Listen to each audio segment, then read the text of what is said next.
security officials tell CNN the area was targeted by at least 4 projectiles, including 2 drones, at least one landing in the vicinity of the compound.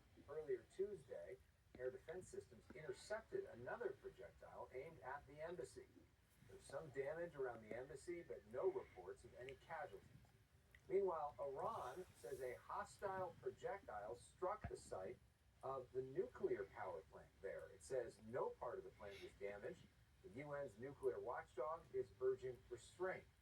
And Iran confirms its top security official and the head of a powerful paramilitary force have been killed in an overnight strike. The Israeli military vowing to pursue and neutralize anyone who poses a threat to Israel, including Iran's newly chosen supreme leader.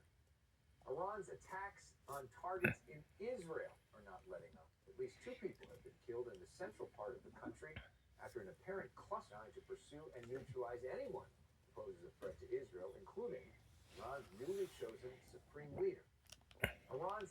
This is caused by one of those cluster munitions. The direct impact appears to be at that apartment right up there, where you can see one of those smaller bomblets that's released from that ballistic missile made impact.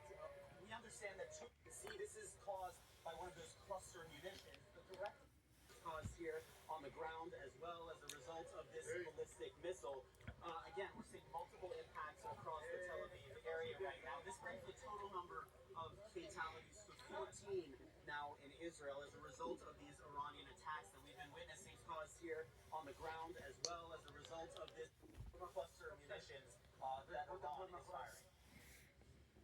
President Trump is lashing out again at U.S. allies who are refusing to help reopen the Strait of Hormuz. He met on Tuesday at the White House with Ireland's Prime Minister, where he said he's not ready to end the war with Iran yet, but claimed the U.S. will be leaving in the near future.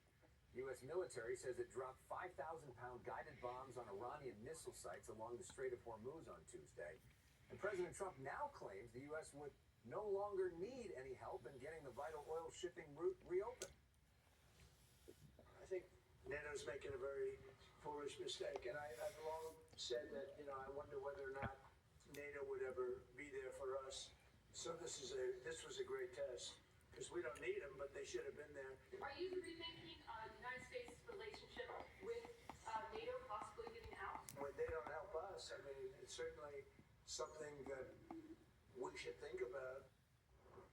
With me now is Julianne Smith. She represented the United States at NATO in the Biden administration. Thanks for being here. First off, your reaction to President Trump's comments about NATO.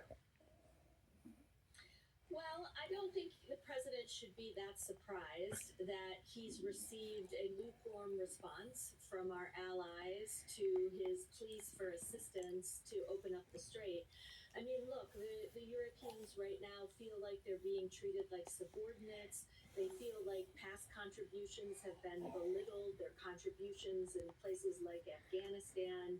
And they don't really know whether or not the U.S. truly needs their assistance. We've heard contradictory statements from the White House in recent days. So it is not a surprise to me that the European allies aren't jumping at the chance here. However, it raises some tough questions for the allies, because if the strait remains closed, it will affect the global economy, and Europe has to ask itself whether or not it wants to help to try to get that strait open.